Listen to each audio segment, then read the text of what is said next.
Muqam Uyg'ur muzikasining tugamas xazinasi. Shunchalik utuq bilan qaytqaningizning o'zi cho'ng bir ish.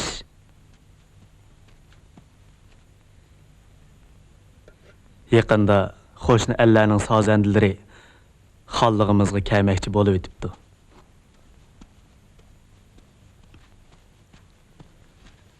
Büyük Ming xonadonligining elchisi Yakan xallig'imizga kelib, davlatimizning gullab yashnayotganligini namoyon qilmoqchi bo'pti. Men o'rdada muqam bazmisi o'tkazib, mehmonlarni kutib olmoqchi bo'lyapman.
Hürmetlik xan alileri,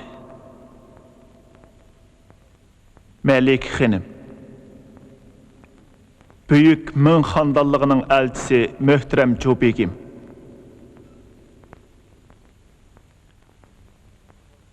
qo'shni ellerden kelgan sazende ustazlar, hem xandallığımızın vazir azamları, tövende yıkımlık muqam köyleri silahını bəxt içinde şadlıqqa çömüldürdü.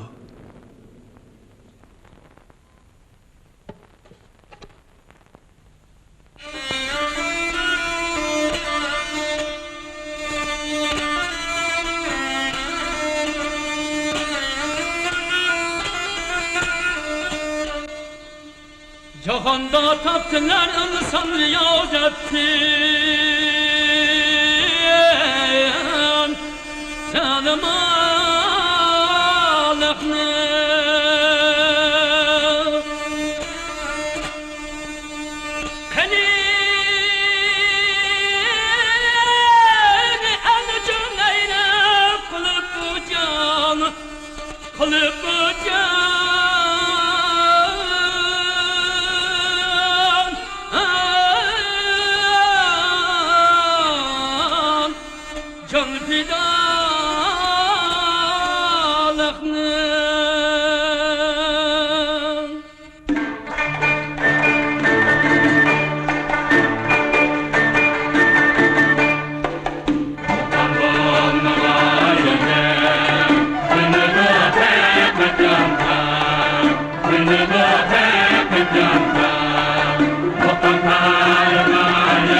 uçurup, köz taşlap, şırdaq kigiz üstüde.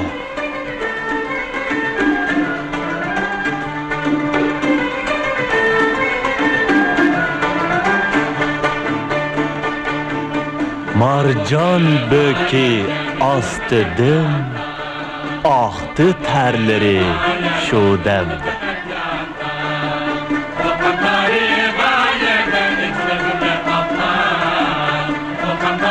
Tekrap hem tez oynar, yakınlık bu nəğmege.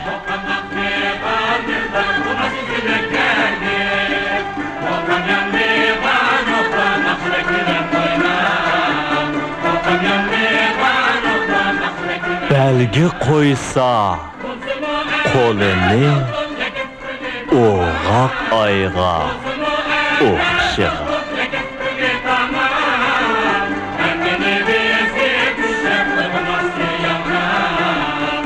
Neme degen nefis usul bu.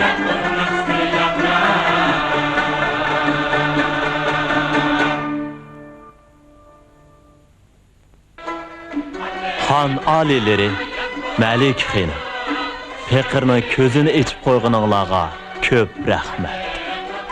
Bilmedim, bu muqam kimnin icadı etiki? Muqam dövlətimizin sənət baylığı. Həmmə adam onun icadkarı.